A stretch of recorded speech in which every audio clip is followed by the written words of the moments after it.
Hello दोस्तों, skeleton system कंकाल तंत्र। चलो इसको हम एक बार वापस रिपीट करते हैं ताकि हम लंबे समय तक ध्यान याद रख सकें। तो जैसे कंकाल तंत्र में हमने पढ़ा था कि जब पिता से शुक्राणु या माता से अंडाणु दोनों का मिलन होता है तो एक कोश की संरचना का निर्माण होता है। तो उसी कोशिका से ऊतकों का निर्माण होता है, ऊतकों से अंगों को अंग बनते हैं, अंगों से तंत्र का शरीर, तंत्र से शरीर का निर्माण होता है। तो इस तरीके से मतलब एक बच्चे का जन्म होता है। और जैसे कि जब बच्चा माँ के गर्भ में रहता है ना, उसको हम बच्चे नहीं, उसको भ्रूण कहा जाता है। तो भ्रूण जब बनता है तो इसको 3 जनन स्तरों का निर्माण होता है इसमें, और इन 3 जनन स्तरों के बाद शरीर का निर्माण होता है। जैसे कि जब बच्चा माँ के गर्भ में रहता है तो उसको हम भ्रूण बोलते हैं, और उसी समय मतलब जब बच्चा माँ के गर्भ में रहता है ना, तो बच्चे को 3 लेयरों से गुजरना पड़ता है। जैसे कि बाह्य अधिचरम, मध्य चरम, अंत्य चरम। तो जैसे कि मैं यहाँ से मतलब काफ़ी सवाल बनते हैं। जैसे मतलब ये माँ का गर्भ है और इसमें ये बच्चा है, तो इस बच्चे है ना, तो जब गर्भ में रहता है तो उसी वक्त इसमें से 3 लेयरों बनती हैं। तो एक तो बाह्य अधिचरम होता है जिसको इंग्लिश में एक्टोडर्म बोलते हैं, एक मध्यचरम जिसको इंग्लिश में मीसोडर्म बोलते हैं, एक अंत्यचरम जिसको एंडोडर्म बोलते हैं। तो हम सबसे पहले जानते हैं बाह्य अधिचरम। जैसे कि इससे क्या होता है, त्वचा का निर्माण। और बाह्य कंकाल, जैसे बाह्य कंकाल होते हैं हमारे नाखून और हमारे बाल, और एक तंत्रिका तंत्र और मस्तिष्क। और जैसे कि तंत्रिका तंत्र आप जानते होंगे, जैसे हमारे मस्तिष्क से मतलब कि हमारी रीढ़ की हड्डी है, तो इसमें एक मतलब कशेरुक का के बीच में होके तंत्रिका नाल निकलती है जिसको हम मेरुरज्जु बोलते हैं। और जैसे कि फिर आते हैं मध्यचरम। तो मध्यचरम में क्या होता है, सहज ऊतकों का निर्माण होता है, अंत्य कंकाल बनता है, हमारी हड्डियाँ है ना जो कहाँ से बनती है, इनका निर्माण होता है मीसोड्रम, मध्यचरम से। और हृदय पेशियाँ, इनका निर्माण मध्यचरम में होता है। उसके बाद में आता है अंत्यचरम। तो अंत्यचरम में क्या है, हमारे पाचन तंत्र के जितने भी अंग हैं ना, वो उनका सभी का निर्माण होता है अंत्यचरम में, और हमारी ग्रंथियों का निर्माण अंत्यचरम में। जैसे कि अभी यहाँ से काफ़ी सवाल पूछे जा सकते हैं, जैसे कि मनुष्य की त्वचा का निर्माण कहाँ से होता है, तो बाह्य अधिचरम से। जैसे बाह्य कंकाल का बाह्य अधिचरम से, तंत्रिका तंत्र का बाह्य अधिचरम से। और जैसे काफ़ी पर ये सवाल पूछ लिया जाता है, जैसे कि हमारे हृदय पेशियों का निर्माण कहाँ से होता है, तो मध्यचरम। और हड्डियों का या उपास्थियों का निर्माण मध्यचरम या मीसोड्रम। फिर चलो हम आते हैं आगे। इसके बाद में हम क्या है, कंकाल तंत्र को 2 भागों में बांटा था। एक तो बाह्य कंकाल और एक आंतरिक कंकाल। तो मैं सबसे पहले आपको बताना चाहूँगा, बाह्य कंकाल वो होता है जो हमारे शरीर के ऊपर रहते हैं, तो हमारे बाह्य। और एक है आंतरिक कंकाल। तो आंतरिक कंकाल वो होता है जो हमारे शरीर के अंदर रहता है। तो सबसे पहले हम देखते हैं बाह्य कंकाल के बारे में। तो बाह्य कंकाल का निर्माण तो भ्रूण के बाह्य अधिचरम स्तर द्वारा होता है, जैसे कि मैंने आपको यहाँ पर बताया था कि बाह्य अधिचरम के द्वारा क्या होता है, बाह्य कंकाल का निर्माण। तो चलो हम यहाँ पर आते हैं। तो हमने इतना जान लिया बाह्य कंकाल के बारे में कि बाह्य कंकाल का निर्माण तो भ्रूण के बाह्य अधिचरम स्तर द्वारा होता है। यह कंकाल शरीर के बाहरी सतह पर पाया जाता है। इसमें अधिकांश रूप से बाह्य कंकाल में बाल नाखून पाए जाते हैं मनुष्य में, और जैसे पशुओं में खुर और सींग पाए जाते हैं, और पक्षियों में पंख और चोंच, और मछलियों में सलक आदि संरचना पाई जाती है। और हाँ, एक कैचवे, जिसमें कैचवे के ऊपर की जो परत होता है ना, तो मतलब वो भी मतलब किसका होता है, वो मतलब कैचवे का बाह्य कंकाल होता है। तो इसमें हम लिख सकते हैं कैचवे के ऊपरी कवच से। और जैसे कि हमारे बाह्य कंकाल, जैसे हमारे नाखून और बाल आते हैं, तो और तो ये क्या है, केराटिन का बना होता है। जैसे कि मतलब मैंने यहाँ पर बता रखा है कि केराटिन मतलब ऐसे तो एक प्रकार प्रोटीन है, लेकिन मनुष्य के बाल और नाखून ये भी क्या है, केराटिन प्रोटीन के बने होते हैं। और उसके बाद हम देखा था कीटों का बाह्य कंकाल तथा कवकों की कोशिका भित्ति काइटिन की बनी होती है। और जैसे कि उभयचर है, इनमें बाह्य कंकाल नहीं पाया, जैसे मेंढक है ना, इसमें बाह्य कंकाल नहीं पाया जाता। फिर इसके बाद हमने देखा था स्तनधारियों में बाह्य कंकाल होते हैं, और इन प्राणियों में अत्यधिक सर्दी या गर्मी से सुरक्षित रखते हैं। बाह्य कंकाल आंतरिक अंगों की सुरक्षा करता है, और यह मूर्त होता है। तो इसमें सबसे पहले मैं बताना चाहूँगा, स्तनधारी जो पक्षी सॉरी स्तनधारी जो जानवर रहते हैं ना, उनमें बाह्य कंकाल होता है। जैसे कि इसमें हम ले सकते हैं, कुत्ते को ले लो, बिल्ली या शेर। तो इनमें क्या है, बाहरी कंकाल के रूप में बाल होते हैं जो कि इनको सर्दी और गर्मी से सुरक्षित रखते हैं। और इसके बाद में हम देखा बाह्य कंकाल आंतरिक अंगों की सुरक्षा करता है, और यह मूर्त होता है। मतलब बाह्य कंकाल जैसे नाखून बाल को काटने पर मतलब कि ब्लड नहीं आता, ना दर्द होता है।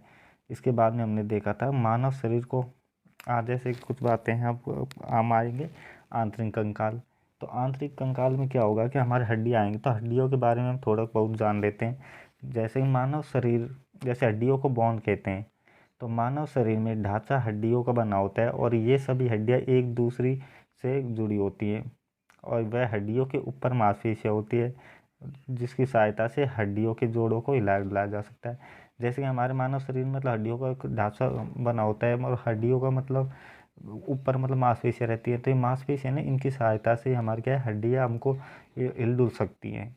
और हड्डियाँ और मांसपेशियाँ शरीर के आंतरिक अंगों की सुरक्षा करती है, ये हमारे शरीर के कोमल अंगों को बाहरी आघातों से बचाती है। जैसे कि मतलब हमारे शरीर के अंदर काफ़ी होते हैं, जैसे कि कपाल की हड्डियाँ हैं वो हमारे मस्तिष्क की सुरक्षा करती हैं, और जैसे कि हमारे पसलियाँ हैं ये हड्डियाँ हैं तो ये क्या हमारे दिल फेफड़े गुर्दे मतलब आदि को सुरक्षित करती है।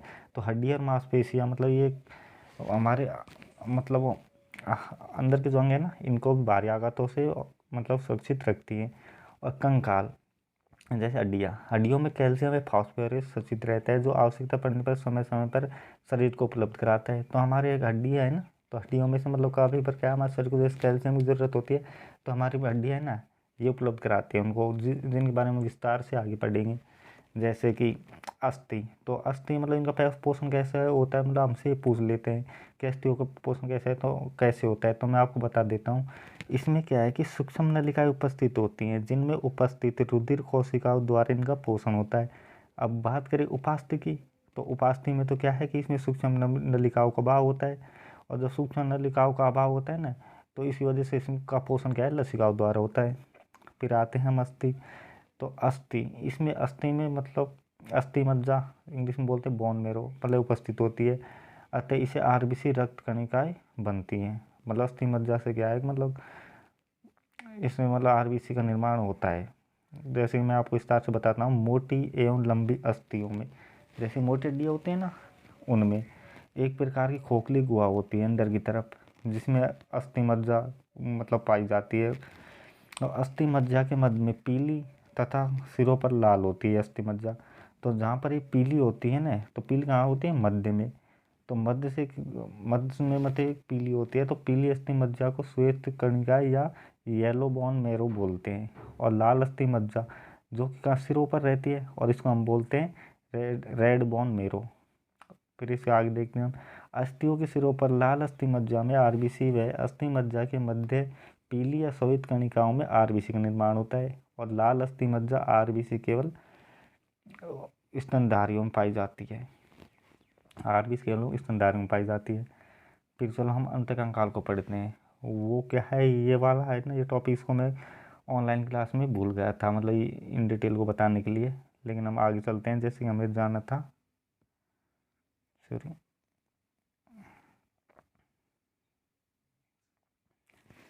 अंतःकंकाल, तो अंतःकंकाल ये हमारे शरीर के अंदर पाया जाता है। अंतःकंकाल दो प्रकार की संरचनाओं से मिलकर बना होता है, एक तो अस्थि या जिसे हम हड्डी बोलते हैं, तो मतलब यह अस्थि है ना ये तो ठोस और मजबूत होती है, और एक होती है उपास्थि, और ये उपास्थि ये नरम मतलब नरम होती है और हड्डी की मतलब अपेक्षित मतलब कमज़ोर होती है, कम कठोर होती है, मतलब हड्डियों से कमज़ोर होती है। जैसे कि अस्थि और उपास्थि दोनों कठोर संयोजी ऊतक है, जैसे मैंने बताया था कि मतलब संयोजी ऊतक तो हमारा ब्लड भी है बट वो तरल संयोजी ऊतक है, और अस्थि और उपास्थि दोनों कठोर संयोजी ऊतक है। और इसका निर्माण मतलब अस्थि और उपास्थि का निर्माण होता है मीजोड्रम से, मतलब इसको मीसोड्रम या अशुद्ध लिखाना आ गया कोई दिक्कत नहीं है, मतलब इसका निर्माण मध्य चरण में होता है, मध्य चरण में मीसोड्रम से होता है। यह मांसपेशियाँ, जैसे मांसपेशियों को हम इंग्लिश में मसल्स बोलते हैं, इनसे ढका रहता है। अब हम पढ़ेंगे सबसे पहले उपास्थि के बारे में, तो उपास्थि नामक संरचना मतलब हमारे बाएं कान में और नाक के अगले हिस्से में पसलियों के अग्र सिरों पर रीढ़ की हड्डियों में छल्लों या डिस्क के रूप में, हड्डियों के सिरों पर श्वास नली में छल्लों के रूप में, कूल्हे की हड्डी के संयोजन स्थल पर फ्यूबिक संसाधन के रूप में पाई जाती है। जैसे कि मैंने आपके 3D में बता रखा है, अगर आपने वीडियो अच्छी तरह से देख लो, अगर नहीं देखी है तो। फिर इसके बाद में हमने जाना था कि जैसे कि ये हड्डी है, तो हड्डियों मतलब सबसे ज़्यादा तत्व क्या होता है, सबसे ज़्यादा तत्व रहता है जो कि कैल्शियम फास्फोरस रहता है जो कि चमकीला रहता है, और इसमें एक लवण पाया जाता है जिसको हम कैल्शियम फास्फेट बोलते हैं जो कि मजबूती का काम करता है। और इसमें को हड्डी को मतलब कठोर संयोजी तक बोलते हैं, और इसके हड्डियों के अंदर मीसोड्रम पाया जाता है। और मध्य चरम से मतलब इसकी उत्पत्ति होती है मीसोडर्म की ये हड्डियों की। और मतलब कि हमारी हड्डी है तो मतलब हड्डियों की जो आवरण है ना इसको क्या बोलते हैं, पेरिओस्टियम आवरण। फिर उसके बाद में हम देखते हैं हड्डियों के बारे में।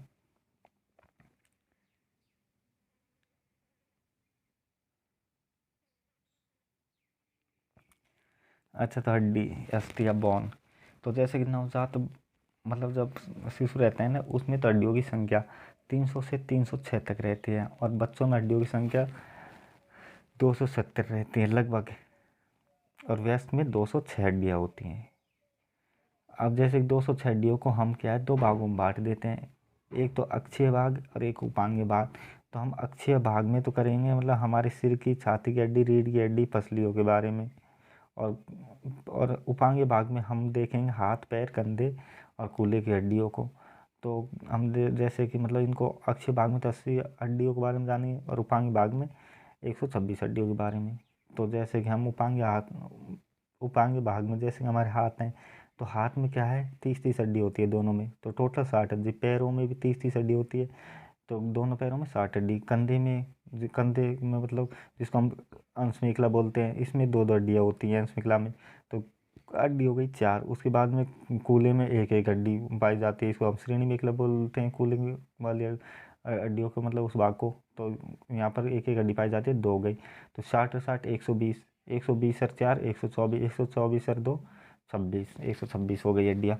अब हम पढ़ेंगे यहाँ पर अक्षीय भाग में। तो अक्षीय भाग में क्या होता है, सिर में तो 29 हड्डी होती है, छाती में 1 हड्डी होती है, स्टर्नम और रीढ़ की हड्डी मतलब इसमें 26 होती हैं, और बच्चों में 33 होती है, आगे जाके पढ़ेंगे। और पसलियाँ 12 जोड़ी रहती हैं, टोटल 24 से पसलियाँ पाई जाती हैं।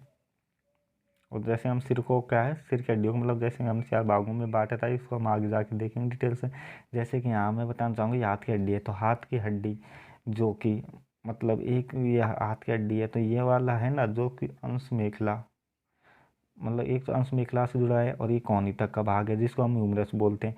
और उसके नीचे मतलब कोहनी से लेके हमारे हथेली तक 2 हड्डियाँ पाई जाती हैं, जिसमें एक तो रेडियस बोलते हैं जो अंगूठे की तरफ रहती है, दूसरी को हम अल्ना बोलते हैं। और जैसे ये हमारी कलाई है, तो कलाई, वैसे हमारी कलाई है ना, मैं बताता हूँ, ये कलाई वाला भाग, सॉरी ये, तो एक कलाई वाला भाग है, तो यहाँ पर हड्डियों को कार्पल्स बोलते हैं। यहाँ पर हड्डियों की संख्या होती है 1। और उसके बाद में ये हमारी हथेली वाला भाग है, तो हथेली वाला भाग है ना, यहाँ पर हमारे को 5 हड्डियाँ पाई जाती है, जिनको मेटाकार्पस बोलते हैं। और उसके बाद में हमारी अंगुलियों में, अंगूठे में तो 2 हड्डियाँ पाई जाती हैं, और बाकी अंगुलियों में 3-3 पाई जाती हैं। तो अंगुलियों में 14 वो हड्डी पाई जाती है, जिनको हम अंगुलास्टी या फिलेंजस बोलते हैं। तो इस प्रकार हमारे हाथ में 30 हड्डियाँ पाई जाती है। इसके बाद हम देखेंगे पैर में। तो पैर में जो कि श्रेणी मेखला मतलब या ये वहाँ फीमर जांग है, तो फीमर जांग का ये हिस्सा है ना ऊपर वाला, तो ये हमारी श्रेणी मेखला, सॉरी आई फीमर जांग जैसे एक ऊपर वाला भाग है, तो ये हमारी श्रेणी मेखला में मतलब एक क्या होता है कि मतलब वहाँ पर ये फिट रहता है, उसको बोलते हैं उससे एसिटाबुलम गुहा, जिसमें एसिटाबुलम गुहा में मतलब हमारी फीमर जांग का हिस्सा फिट रहता है। और जैसे ये जांग वाला भाग है, तो इसको आप बोलेंगे हम फीमर। उसके बाद में ये एक मतलब घुटने की हड्डी है जिसको हम बोलते हैं पटेला। और उसके बाद में नीचे मतलब एक तो मतलब बाहर की तरफ निकली हुई हड्डी होती है जिसको तो फुबुला बोलते हैं। ये तो इतनी इंपॉर्टेंट नहीं है, बट एक मतलब अंदर की तरफ रहती है एक हड्डी जिसको हम टीबिया बोलते हैं, जो कि हमारी शरीर का सर्वाधिक भार उठाने वाली हड्डी है। तो हमारे शरीर का सर्वाधिक भार उठाने वाली हड्डी कौन सी है, टीबिया। जैसे मैं आपको बताऊंगा हाथ में तो ज़्यादा इंपॉर्टेंट कौन सी हड्डी है, ह्यूमरस, मतलब कि। और हमारे पैर में एक तो फीमर को याद रख लेना, जांग वाली हड्डी। एक हमारे घुटने पर हड्डी पाई जाती है पटेला। इन ये इंपॉर्टेंट है, और इतनी इंपॉर्टेंट नहीं है, लेकिन मैं बता देता हूँ। जैसे कि हमारे पैर के मतलब जहाँ से जॉइंट मुड़ता है पंजे के पास, उसको बोलते हैं टार्सल, मतलब टखने में जो कि 7 होती है इनकी संख्या, उसके नीचे मतलब ये पैर के पंजे में 5 उंगलियाँ 5 हड्डियाँ पाई जाती है, जिनको हम मेटाटार्सल बोलते हैं। उसके बाद में पैर की अंगुलियों में, जैसे कि हाथ की तरह होते हैं, अंगूठी में 2 हड्डियाँ पाई जाती है, और बाकी के 4 अंगुलियों में 3-3 हड्डी पाई जाती है। तो इस तरह पैर में भी 30 अंगुलियाँ हैं। उसके बाद हम देखते हैं कि जैसे बचपन में बच्चों में मतलब क्या हड्डी पतली होती है, तो उन्हें रेड बोन मेरो, जिसको हम बोलते हैं, लाल अस्थि मज्जा पाई जाती है, जिसमें रक्त निर्माण होता है। जैसे जैसे हड्डी बड़ी होती है, तो बड़ी हड्डी उसके सिरों पर रेड बोन में पाई जाती हैं और हड्डियाँ खोखली होने लगती है।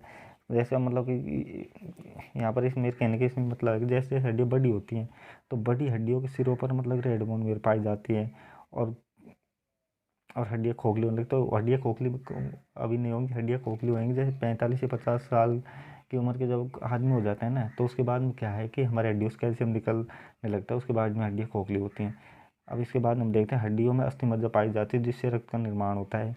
अब जैसे मेखला, जैसे हाथ पैरों को जुड़ने का स्थान देती है, तो मतलब मेखला की तो मेखला मतलब किसको बोलते हैं, जो हाथ पैर को जोड़ने का स्थान देते हैं उसको मेखला कहते हैं।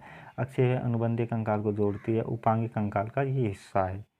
फिर इसके बाद हम देखेंगे अंश मेखला। तो अंश मेखले में जैसे मैंने बताया था कि इसमें कंधे की हड्डी आती है, तो मनुष्य में अंश मेखला में 4 हड्डियाँ पाई जाती है, प्रत्येक कंधे में 2, और इस जैसे कि हमारे कंधे पर 2 हड्डियाँ पाई जाती है। एक का नाम रहता है इसके पुला, जिसको इस कंधे बोलते हैं। ये चपटी है त्रिकोणाकार हड्डी है जो कंधे का फलक बनाती है, पीछे की तरफ रहती है। हमारे कंधे पर जो पीछे की तरफ हड्डी है रहती है ना, इसको बोलते हैं इसके पुला। फिर उसके बाद में हम पढ़ेंगे दूसरी हड्डी, जो कि एक हड्डी मतलब कले विकृति से, इसको हम ब्यूटी बोन बोलते हैं, कादर बोन बोलते हैं। इसको हमारे शरीर की सबसे सुंदर हड्डी मान जाते हैं जो ये हड्डी है ना, ब्यूटी बोन। तो ये क्या है, हमारे गले के सामने मतलब हमारे छाती के ऊपर और गले के सामने मतलब एक हड्डी उभरी हुई भाग रहती है बाहर की तरफ, उसको बोलते हैं।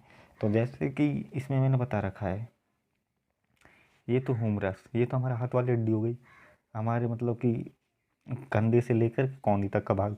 अब ये है, ये ब्यूटी बोन, जो कि हमारे गले के थोड़ी नीचे हमारे चेस्ट के सामने ये हड्डी है, जो कि हमारे यहाँ कंधे से आती है। और एक स्केपुला, तो ये क्या है, हमारे मतलब ये कंधे का पीछे को मतलब वाला भाग है ना, जैसे हम मतलब किसी दीवार सहारा लेते हैं तो दीवार जैसे टच होता है, ये स्केपुला है मतलब हमारे कंधे के पीछे वाला भाग। और ये क्या है, ग्लेनोइड गुहा।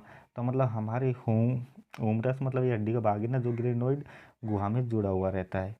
फिर इसके बाद में हम देखें श्रेणी मेखला। तो मैंने बताया था श्रेणी मेखले में कूल्हे की हड्डियों के बाद आती हैं, तो कूल्हे की हड्डी कितनी है, 2। तो हमारे कूल्हे में 2 हड्डियाँ पाई जाती है। तो ये क्या है कि 3 हड्डियों से मिलकर कोक्स हड्डी बनी होती है। और कूल्हे की हड्डियों को के जोड़ को प्यूबिक सिम्फाइसिस कहते हैं और इनके बीच उपास्थि पाई जाती है। तो जैसे कि हम देखते हैं कूल्हे की हड्डी है, तो कूल्हे की हड्डी मतलब 3 हड्डियों से मिलके बनी होती है। तो इसमें क्या है कि जो ऊपर होती है उसको तो प्यूबिक प्यूबिक बोलते हैं, और उससे नीचे होते हैं जो हड्डी बीच में होती है उसको बोलते हैं इलियम, और नीचे नीचे जो हड्डी होती है उसको बोलते हैं एस्चियम। तो सबसे ज़्यादा मतलब वजन, जैसे हम बैठते हैं उस टाइम वजन किस हड्डी पर पड़ता है, एस्चियम हड्डी पर। और मतलब ये तीनों हड्डियों को मिलकर के एक हड्डी बनती है जिसको बोलते हैं कोक्सल हड्डी। तो जैसे कि एक बात है जिसको बताना चाहूँगा, जैसे नर की तुलना में मतलब मादा है ना, औरत जिसकी मतलब श्रेणी मेखला मतलब कूल्हे की हड्डी है ना, ये मतलब कि चौड़ी और बड़ी भी होती है, ताकि बच्चे की डिलीवरी होते वक्त मतलब कि ये ठीक रहे। जैसे कि अब हम आते हैं सिर के बारे में। तो सिर की या खोपड़ी में हड्डियों की संख्या कितनी होती है, 29। तो जैसे हम देखना चाहेंगे कि कपाल मतलब सिर में हम सबसे पहले कपाल के बारे में देखेंगे। तो कपाल ये मानव मस्तिष्क को सुरक्षित रखता है। तो कपाल में कितनी हड्डियाँ पाई जाती हैं, 8 हड्डियाँ। तो इसमें इम्पोर्टेंट है, एक तो फ्रंटल जो कि हमारे सिर के सामने की तरफ रहती है हड्डी, और एक टेम्पोरल, सॉरी टेम्पोरल वो जरूर नहीं, लेकिन आप याद रख सकते हो टेम्पोरल क्या है, कान के पास रहती है। एक पेराइटल जो कि ये इंपॉर्टेंट है, जो कि हमारे सिर के ऊपर रहती है। एक आसिपिटल जो सिर के पीछे रहती है। और फिर इसमें नोइड मतलब ये तो अंदर तरफ होती है, इतनी इंपॉर्टेंट ये ज़्यादा नहीं पूछ जाते। एथेमाइड मतलब ये नाक के पीछे की तरफ लेकिन अंदर रहती है, इससे कपाल के अंदर। फिर उसके बाद में आते हैं हम कान की हड्डियों में। कान की हड्डियों में मतलब जैसे 3 जोड़ी हड्डियाँ पाई जाती है, और दोनों कानों में 3-3 हड्डियाँ, और कुल हड्डियाँ पाई जाती है कान में 6 हड्डियाँ। तो इसमें क्या इंपॉर्टेंट है कि स्टेपीज जो कि मानव शरीर की सबसे छोटी हड्डी है। तो जैसे कि हम देख लेते हैं इसमें मेलियस, जो ये को हथौड़ी का आकार की होती है, और इन दो मेलियस और स्टेपीज के बीच में इनका हड्डी होती है, इनमें इंपॉर्टेंट है स्टेपीज हड्डी। और जैसे कि हमारे पैर में फीमर जो कि सबसे लंबी हड्डी है, और मानव शरीर की सबसे छोटी हड्डी फिर स्टेपीज जो कान पाई जाती है। अब बढ़ते हैं हम हायोइड। हायोइड हड्डी जो कि हमारे कंठ गले में यू आकार की पाई जाती है, और ये हड्डियों की खासियत है कि मतलब ये मानव शरीर की एकमात्र ऐसी हड्डी है जो किसी अन्य हड्डी या अस्थि से नहीं जुड़ती। ये मतलब कि अकेले रहती हैं और इसी हड्डी से जीभ का फ्रेनुलम भाग भी जुड़ा हुआ रहता है। और हायोइड हड्डी है ना, इसमें मतलब मुगवा के नीचे की तरफ तथा कंठ मतलब गले के कंठ के ऊपर की तरफ ये स्थित होती है हायोइड हड्डी, जो कि इसको बोल सकते हैं यू आकार या वी आकार की होती है। लेकिन हाँ, ये किसी हड्डी या उपास्थि से नहीं जुड़ती। इसके बाद में हम देखेंगे चेहरे की हड्डियों पर। तो हम जानते हैं कि जैसे चेहरे पर 14 हड्डियाँ पाई जाती हैं, तो जैसे कि लेग राइमर, तो इन हड्डियों की संख्या 2 होती है, तो ये हमारी आंखों की 10वीं जगह पर पाई जाती है। और जाइगोमेटिक, इनकी संख्या 2 है, जो कि आंखों के नीचे उठा हुआ भाग रहता है ना कानों की तरफ, वहाँ पर पाई जाती है। नोजल, इनकी संख्या 2 है, जो कि नाक के दोनों तरफ पाई जाती है। मैक्सिला, ऊपरी जगह जहाँ ऊपर के दांत फिट रहते हैं। टायरबाइनल, नाक के नीचे की तरफ है। लेटाइन, दांतों के बीच नीचे की तरफ, इनकी संख्या 2 है। वोमर, एक है, नाक के ऊपर मतलब तो अंदर की तरफ रहती है। और मैं हाँ, फिर मेडिबल, ये इंपॉर्टेंट है। तो मेडिबल क्या है कि हमारे मतलब जबड़े की हड्डी है ना, इसको मेडिबल कहा जाता है। और ये हड्डी मानव शरीर की सबसे मजबूत हड्डी है। चेहरे की एकमात्र गतिशील हड्डी भी है, अगर और ये निचले जबड़े में पाई जाती है। फिर आएंगे हम स्टर्नम। ये हमारी छाती में होती है ये हड्डी। तो छाती में उपस्थित हड्डी जिससे पसलियों का अग्रभाग से अग्र सिरा जुड़ता है। और स्टर्नम का उपनाम जैसे बता देता हूँ, chest bone, tie bone, waist bone या उरोस्थि कहते हैं। ये इंपॉर्टेंट है कि स्टर्नम हड्डी कहाँ पाई जाती है, छाती पर। और काम रहता है कि मतलब कि पसलियों को रीढ़ की हड्डी से और मतलब और पसलियों को जोड़ने का काम रहता है। और जैसे पसलियाँ, जो कि 12 जोड़ी पसलियाँ पाई जाती है और इनकी टोटल संख्या 24। तो मनुष्य में 12 जोड़ी पसलियाँ पाई जाती है। एक सिरा तो रीढ़ की हड्डी से जुड़ा रहता है, दूसरा सिरा स्टर्नम से जुड़ा रहता है। पसलियाँ 3 प्रकार की होती है, जैसे कि वास्तविक पसली, तो ये पसली हमारी रीढ़ की हड्डियों से निकल के सीधे हमारी स्टर्नम हड्डी को से जुड़ती हैं, तो इनको क्या बोलते हैं, मतलब वास्तविक हड्डी, सॉरी वास्तविक पसलियाँ। तो ये क्या है, हमारे ऊपर ऊपर जो 1 से लेके 7 नंबर तक की जो पसलियाँ ना, उनको बोलते हैं वास्तविक पसलियाँ। फिर उसके बाद में 8, 9, 10, 8वीं, 9वीं, 10वीं मतलब 3 पसलियाँ है जिनको आप झूठी आबासी बोलते हैं, क्योंकि ये क्या है, इस रीढ़ की हड्डी से निकल के मतलब कि सीधे स्टर्नम को टच नहीं कर पाती। और फिर उसके बाद में आती हैं तैराकी या सूतंत्र हड्डी। इसमें मतलब 2 हड्डियाँ आती हैं, 11 नंबर और 12 नंबर के नीचे नीचे लास्ट की 2 हड्डियाँ, 2 पसलियाँ। तो ये रीढ़ की हड्डी से निकलती है, लेकिन ये स्टर्नम को टच भी नहीं कर पाती। जैसे इसमें आपको बता रखा है कि वास्तविक जो कि मतलब ऊपरली 7 वो है। चलो इसके बाद हम देखते हैं, हाँ एक एक्स्ट्रा चीज़ जानकारी, सबसे ज़्यादा पसलियाँ सांप में पाई जाती है। इसमें सांप के अंदर लगभग 200 से 400 पसलियाँ पाई जाती हैं। उसके बाद देखते हैं हम रीढ़ की हड्डियों में। तो रीढ़ की हड्डी कुछ छोटी छोटी हड्डियों से मिलकर बनी होती है। इन छोटी छोटी हड्डियों को कशेरुका या मेरु कहा जाता है। और इन छोटी छोटी कशेरुकाओं के मिलने से एक गन्नेनुमा संरचना बन जाती है, जिसे हम मेरुदंड या कशेरुदंड कहते हैं। इन कशेरुकाओं में एक छेद पाई जाती है, जिसे तंत्रिका नाल, न्यूरल कैनाल कहते हैं, क्योंकि इस छेद से तंत्रिका तंत्र का भाग निकलता है, जिसको मतलब तंत्रिका तंत्र का जो भाग निकलता है उसको बोलते हैं मेरुरज्जु। तो तंत्रिका तंत्र का नाल मतलब कि एक तो ऊपर से हमारे ब्रेन से वो निकलता है, और वो मतलब कि हमारी रीढ़ की हड्डियों के बीच में जो छेद रहता है, जिसको हम न्यूरल कैनाल बोलते हैं, उसके अंदर वो निकलता है और मतलब पूरे शरीर में फैला हुआ रहता है। अच्छा, कशेरु या मेरु, इनके बीच में गद्दीनुमा उपास्थि पाई जाती है, इन जिन्हें हम डिस्क छल्ले उपास्थि कहते हैं। जैसे कि इसमें मैं आपको बताना चाहूँगा, जैसे ये छोटी छोटी हड्डियाँ हैं ना, तो इनको तो क्या बोलेंगे, कशेरुका। और ये सभी छोटी छोटी हड्डियों से मिलके क्या बनता है, मेरुदंड या कशेरुदंड। और जैसे कि मतलब छोटी छोटी हड्डियाँ हैं ना, तो इनके बीच में एक छेद पाया जाता है, तो ये छेद है, तो इस छेद को क्या बोलेंगे, तंत्रिका नाल या न्यूरल कैनाल। और फिर मतलब ये कशेरुका है, छोटी छोटी हड्डी कशेरु बोलते हैं। इनके बीच में क्या पाई जाती है, एक उपास्थि पाई जाती है, हर एक मतलब एक कशेरुका के बीच में ये एक उपास्थि पाई जाती है, जिससे क्या है कि हमारे शरीर में लचकता आती है और हम झुक सकते हैं। और उसके बाद में जैसे कि मतलब एक कशेरुका के बीच में छेद रहता है, न्यूरल कैनाल है।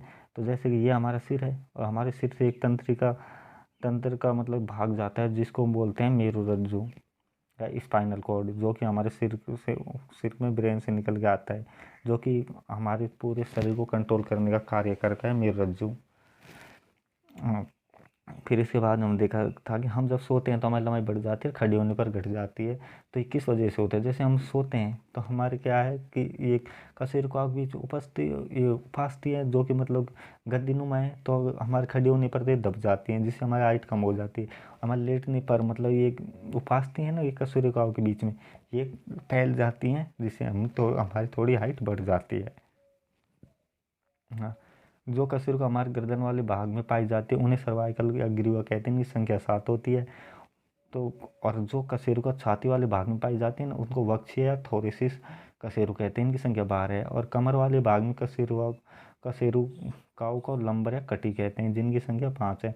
हमारी रीढ़ की हड्डी में सबसे नीचे जो कशेरुका पाई जाती है उसे हम कोक्सील कहते हैं, जिसकी संख्या बालावस्था में तो 4 होती है, वह बड़े होने पर 1 हो जाती है। जैसे हमारी रीढ़ की हड्डी है, इसमें मतलब सबसे नीचे नीचे की मतलब जो कशेरुका होती है ना उसको हम कोकिक्स कहते हैं, जिनकी संख्या बालावस्था में 4 होती है, लेकिन बड़े होने पर ये क्या हो 1 हो जाती है।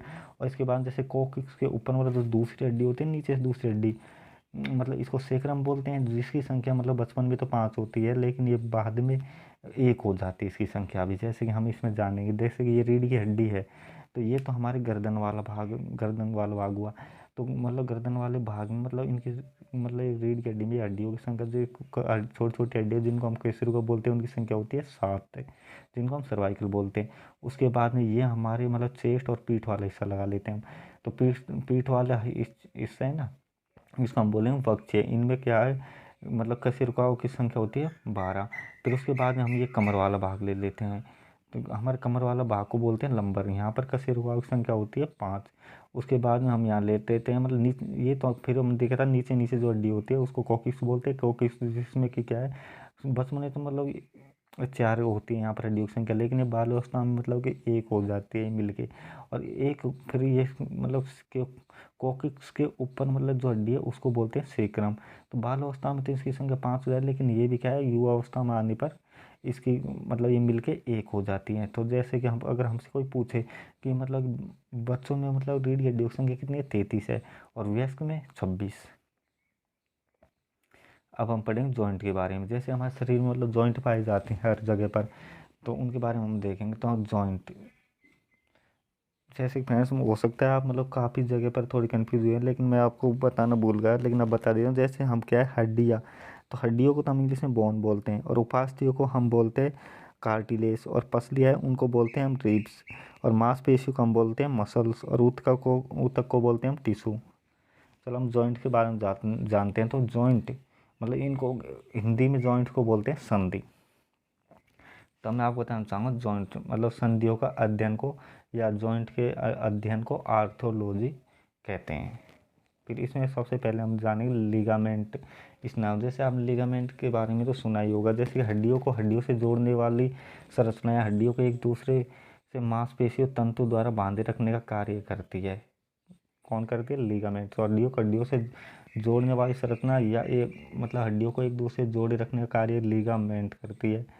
जैसे कि मतलब इसमें बता रखा है कि ये हड्डी है, और हड्डी में ये है ना जो मतलब ऐसे बांध के रखती है, तो लीगामेंट। जैसे कि आपने को मैंने पहले बताया कि 3D में मतलब लीगामेंट कैसे हमारी हड्डी को हड्डियों से बांध के रखती है। फिर इसके बाद में जैसे कि हमारा पैर है जो कि कभी क्या है कि ऊपर नीचे रखने या फिसलने पर या मतलब कि झटके से किसी गड्ढे आदि में जाने पर मतलब कि ये लिगामेंट है ना इसके कुछ तंतु टूट जाते हैं, और जिसकी वजह से हमारे पैर में कुछ ज़्यादा दर्द होता है, जिसको हम बोलते हैं मोचा जाना। फिर इसके बाद में हमने देखा था कंडरा या टेंडन। तो कंडरा के बारे में हम पढ़ा था कि हड्डियों को मांसपेशियों से जोड़ने की संरचना को हम कंडरापेश कहते हैं। तो इसमें क्या होता है कि मतलब जैसे कि लिगामेंट्स है उसमें तो क्या है कि मतलब कि एकदम से जैसे पैर किसी गड्ढे या फिसलने पर मतलब जोर आता है, तो मतलब इसमें कुछ तंतु टूट जाते हैं लिगामेंट का, जिसकी वजह से वो मोच आ जाती है। और उसी तरह कंडरा में क्या है कि मतलब खिंचाव आ जाता है काफ़ी बार, तो उसको बोलते हैं स्ट्रेन। और जैसे कि इसमें ये है कि ये तो हड्डी है और ये मांसपेशी है, और यहाँ पर क्या है ये मतलब जो इन मांसपेशी और हड्डी को जोड़ने का काम कौन करता है? कंडरा या टेंडन। तो जैसे कभी बार एग्जाम पूछ लेता है लिगामेंट्स का टूटना क्या कहता है? स्प्रेन। और कंडरा या पेशी का तनाव क्या कहलाए? स्ट्रेन। अब देखें हम जॉइंट या संधियों के प्रकार। जैसे जॉइंट है मतलब इनको हम 3 भागों में बांटते हैं। तो सबसे पहले हम बांटते हैं मतलब कि 3 भागों में बांटते हैं। तो सबसे पहले हम अचल जॉइंट के बारे में पढ़ते हैं। जैसे कि मैंने आपको पहले बता दिया और वापस बता देता हूँ, ये संधि है ना, ये जॉइंट को हिंदी में संधि बोलते हैं। तो मतलब अचल संधि या इसको बोलते हैं इमूवेबल जॉइंट या नो मूवमेंट। तो नो मूवमेंट से आप हम वैसे ही हमको समझ आ रहा है कि इसमें किसी प्रकार कोई गति नहीं होती है ये जॉइंटों में। तो इस संधि को मतलब इन जॉइंटों को सूचर जॉइंट या रेशेदार जॉइंट या अचल जॉइंट कहते हैं। ये हड्डियों के संयोजन स्थल पर रेशे चल संधि या साइनोवियल संधि या मूवेबल। जैसे हम मूवेबल का मतलब हम इससे पता लग रहा है मतलब इसमें क्या है मतलब गति होगी खूब। तो इस प्रकार के जॉइंट में हड्डियों के बीच में अत्यधिक गति संभव है। तो इस प्रकार की संधि में जैसे हड्डियों के संयोजन स्थल मतलब हड्डियों के संयोजन स्थल मतलब हड्डियों के जॉइंट पर साइनोवियल द्रव है, मतलब जो कि साइनोवियल द्रव है ना, जो कि चिकना रहता है, ये भरा रहता है, जिसकी वजह से हड्डियों में घर्षण नहीं होता। जैसे कि ये हमारी हड्डी है, तो हड्डियों के बीच में मतलब कि यहाँ पर क्या है, ये बीच में मतलब ये एक साइनोवियल द्रव है जो भरा रहती है दोनों हड्डियों के जॉइंट के बीच में, जिसकी वजह से मतलब इसमें गति, और ये साइनोवियल द्रव है ना जो कि काफ़ी चिकना है, और इसकी वजह से गति मतलब बहुत ज़्यादा होती है, और साइनोवियल द्रव की वजह से मतलब हड्डियों में घर्षण नहीं होता है। फिर इसके बाद में हम देखें बाल एंड सॉकेट जॉइंट या कंदुक खलीला संधि। तो इसमें क्या होता है कि ये मतलब कि ये तो हमारे एक तो श्रेणी मेखला में रंश एक मेखला ये दोनों जगह पर पाई जाती है।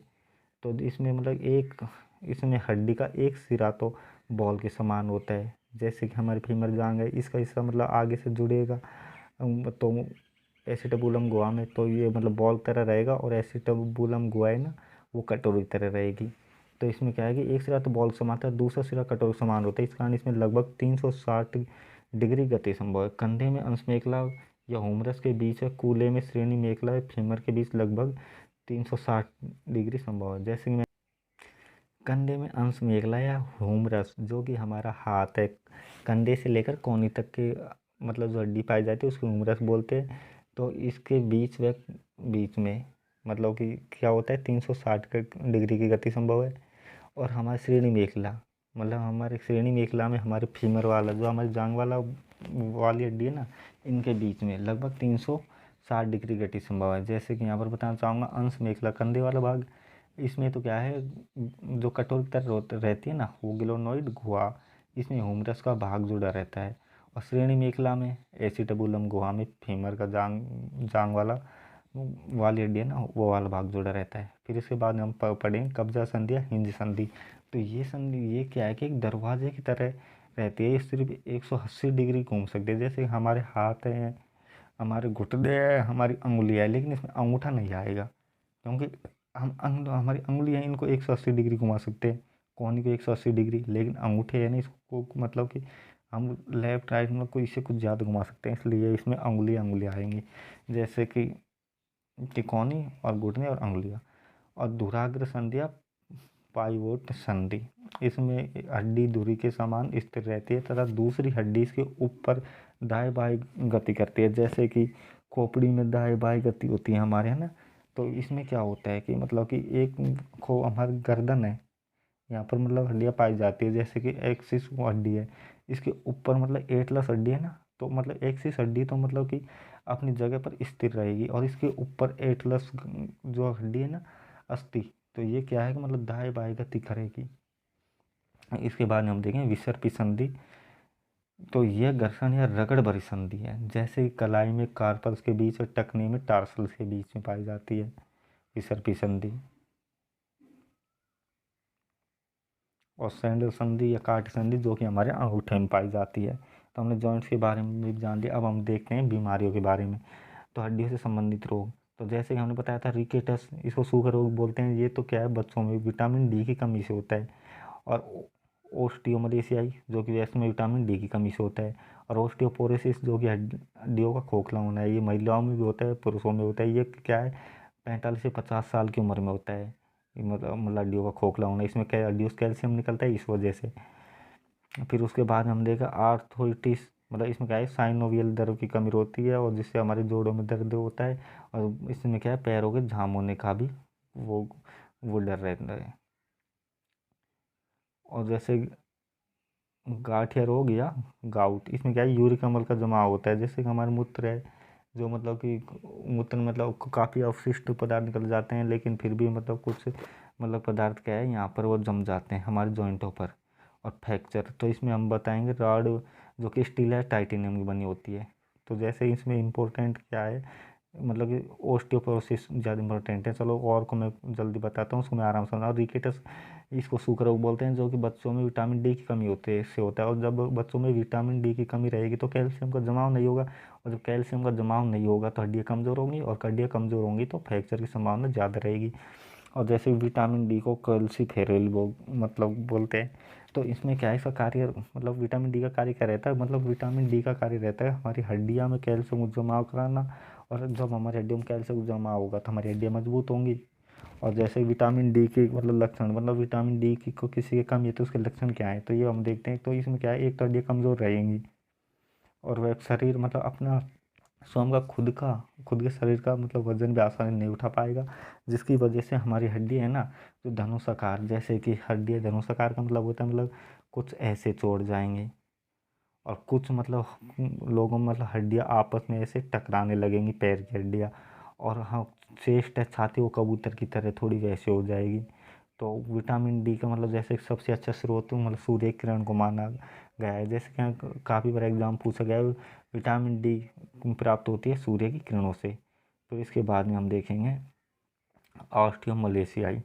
तो इसमें मतलब जैसे कि बच्चों में मतलब विटामिन डी की कमी से होता है, उसको इसलिए बोलते हैं। बड़ों में जो विटामिन डी की कमी से होता है ना, उसको बोलते हैं ऑस्टियोमलेशियाई। तो इसमें वयस्क व्यक्ति में विटामिन डी की कमी से होने वाला रोग है।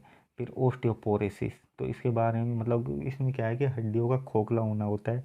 तो ये क्या है, मतलब ज़्यादा उम्र में होता है। जैसे कि हम इसमें देखते हैं हड्डियों में कैल्शियम घुलकर निकलने लगता है और हड्डियाँ खोखली हो जाती है, जिससे हड्डियों का घनत्व या द्रव्यमान कम हो जाता है। ये उम्र के साथ देखने को मिलती है, मतलब अधिक उम्र में मिलती है ये, मतलब 45 से 50 के लगभग। जैसे कि जैसे हम शुरू से बताते हैं, जैसे कि महिलाओं में कैसे होती है बीमारी। जैसे महिलाओं में क्या है कि मतलब मासिक चक्कर, मतलब जिसको मतलब इंग्लिश में बोलते हैं मेंस्ट्रुएशन साइकिल या एमसी, की शुरुआत में 12 से 14 वर्ष में होती है लगभग। तो इसमें जब मतलब कि महिलाओं में मतलब मासिक चक्कर की शुरुआत होती है तो उसको बोलते हैं मीनार या रजोदर्शन। मीनार क्या रजो दर्शन कहते हैं। और मासिक चक्कर की समाप्ति मतलब 45 से 50 की उम्र में होती है। और जब मासिक चक्कर की समाप्ति होती है इसको बोलते हैं मीनापोत या रजोनिवृत्ति कहते हैं। तो जब ये मासिक चक्कर की समाप्ति होती है ना, तो महिलाओं में क्या है कि मतलब कि वैसे अब मैं आपको बताना चाहूँगा, मतलब महिलाओं में लिंग हार्मोन पाए जाते हैं, प्रोस्टोएस्टेरोन एस्ट्रोजन। तो इसमें क्या होता है कि मतलब जब मासिक चक्र समाप्त होता है तो उस समय महिला में एस्ट्रोजन हार्मोन का लेवल कम होने लगता है या गिरने लगता है, जिसकी वजह से हड्डियों मतलब जिसकी वजह हड्डियों से कैल्शियम बाहर निकलने लगता है और हड्डियां अंदर से खोखली होने लगती है। जब हड्डियां अंदर से खोखली हो जाती है ना, तो हमें इसे ओस्टोपोरोसिस कहते हैं। और महिलाओं में यह बीमारी सामान्यतः 45 से 50 की उम्र में देखने को मिलती है। और या फिर हम बोल सकते हैं कि महिलाओं में 45 से 50 वर्ष की उम्र के बाद में हड्डियों से संबंधित रोग बढ़ जाते हैं। जैसे कि मैंने आपको बताया था, महिलाओं में लिंग हार्मोन प्रोस्टोएस्ट्रोजन हार्मोन पाए जाते हैं। और जैसे कि पुरुषों में अगर मतलब वो नर हार्मोन पूछा जाए तो उसमें क्या कौन से पाए जाते हैं, टेस्टोस्ट्रोजन। हाँ, तो पैरेथाइमोन हार्मोन, जिसको पीटीएच बोलते हैं, ये हड्डियों में कैल्शियम निकालकर ब्लड में डालता है, जिससे हड्डियों में कैल्शियम की कमी होती है, जिसे ओस्टियोपोरोसिस कहते हैं। तो पैराथार्मोन अधिक होने पर यह हड्डियों से अधिक कैल्शियम लेगा, और अधिक कैल्शियम निकलेगा तो ओस्टियोपोरोसिस कहते हैं, क्योंकि हड्डियाँ खोखली होगी, और खोखली होंगी तो मतलब उसको ओस्टियोपोरोसिस कहते हैं। जैसे कि इसमें हम देख रहे हैं, अगर एस्ट्रोजन हार्मोन की अगर कमी होती है ना, तो अभी मतलब आप जानते हैं, एक मिनट, एस्ट्रोजन हार्मोन की कमी व पैराथार्मोन की अधिकता, ये दोनों क्या है, ऑस्टियोपोरोसिस के लिए जिम्मेदार है। क्योंकि एस्ट्रोजन हार्मोन की कमी होगी तो मतलब कि वो कैल्शियम बाहर निकलेगा हड्डियों में, फिर खोखली होंगी। और जैसे कि एस्ट्रोजन हार्मोन की हाँ कमी होगी और पैराथार्मोन की अधिकता होगी, तब भी मतलब ये क्या है कि कैल्शियम ज़्यादा बाहर निकलेगा और हड्डियाँ खोखली होंगी। फिर इसे फिर हम देखते हैं मतलब पुरुषों में भी ये बीमारी पाई जाती है। तो पुरुषों में कैसे पाई जाती है, पुरुषों में ये बीमारी 45 से 45 से 50 वर्ष की उम्र में पाई जाती है। लेकिन महिलाओं में तो क्या होता है कि मतलब वो जैसे हड्डियाँ खोखली होती है, और पुरुषों में क्या होता है कि इस समय मतलब कि कोलेस्ट्रॉल की अधिकता हो जाती है, और रक्त वाहिनियों में कोलेस्ट्रॉल जम जाता है, और कोलेस्ट्रॉल की अधिकता होने की वजह से मतलब हड्डियों में जब ये जमेगा ना कोलेस्ट्रॉल, तो जिस कारण मतलब उसको हार्ट अटैक मतलब ऐसे संबंधित मतलब काफ़ी समस्या आने लगती है। अब हम देखें आर्थोइटिस मतलब जोड़ों की दर्द। हड्डियों के संयोजन स्थल पर सूजन आ जाती है जिससे दर्द होने लगता है, क्योंकि इसमें साइनोवियल द्रव्य कम होने लगता है। तो मतलब उम्र के अनुसार मतलब इसमें क्या होता है कि मतलब ये हड्डियाँ हैं, तो ये हड्डियों के मतलब जॉइंट के बीच में ये मतलब साइनोवियल द्रव्य है, ये साइनोवियल द्रव्य है ना, अगर इसकी कमी आ जाएगी तो हड्डियों के ऊपर सूजन आने लगेगा। और अब हम देखेंगे गांठिया रोग या इसको बोलते हैं गाउट। तो इसमें क्या हो गया, हड्डियों के संयोजन स्थल पर यूरिक अम्ल का जमाव हो जाता है। जैसे कि हम जानते हैं कि हमारी किडनी है ना, जो मूत्र के द्वारा मतलब अपशिष्ट पदार्थ को बाहर निकाल देती है, लेकिन कई बार क्या होता है कुछ यूरिक अम्ल मतलब कि जैसे कि काफ़ी बार मतलब हमारी हड्डी है ना, इस मतलब जॉइंटों पर मतलब मतलब जमने लग जाते हैं, जिससे हमारे जॉइंट में प्रॉब्लम आने लगती है। और कभी कभी मतलब ज़्यादा यूरिक अम्ल जमने से मतलब जॉइंट जो जाम हो जाते हैं।